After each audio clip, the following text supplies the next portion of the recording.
Nurse Tiff, and I am back with another video. So these videos are a series of videos that I have been doing to catch you guys up to speed with what went on with my last couple of quarters of nursing school.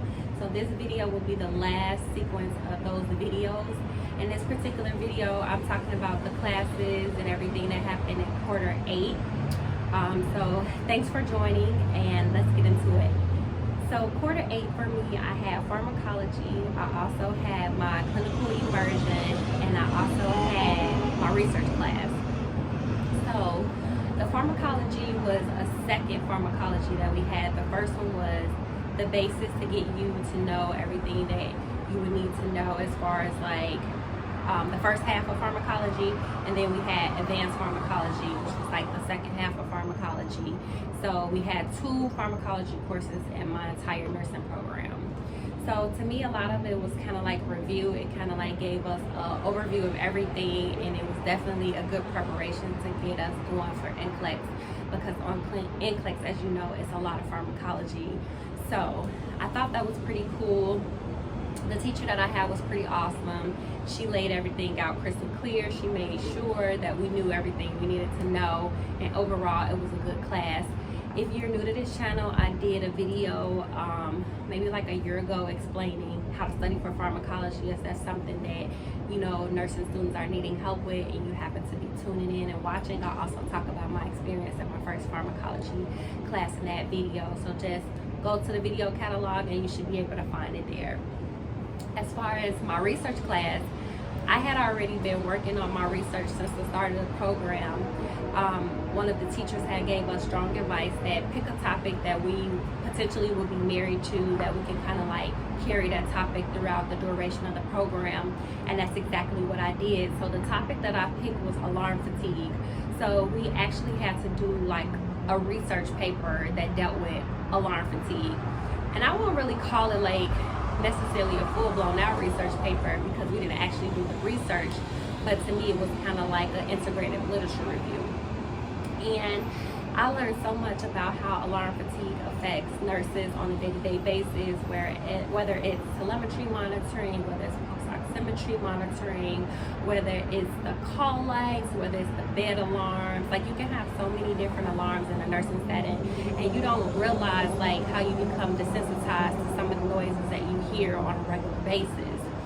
So to actually kind of like study the depth of it and to kind of see like what evidence-based information was out there to kind of prevent this phenomenon was pretty helpful for me in my studies, and I kind of will use it forward if I choose to kind of go back to school and do more schooling for like MP or something like that.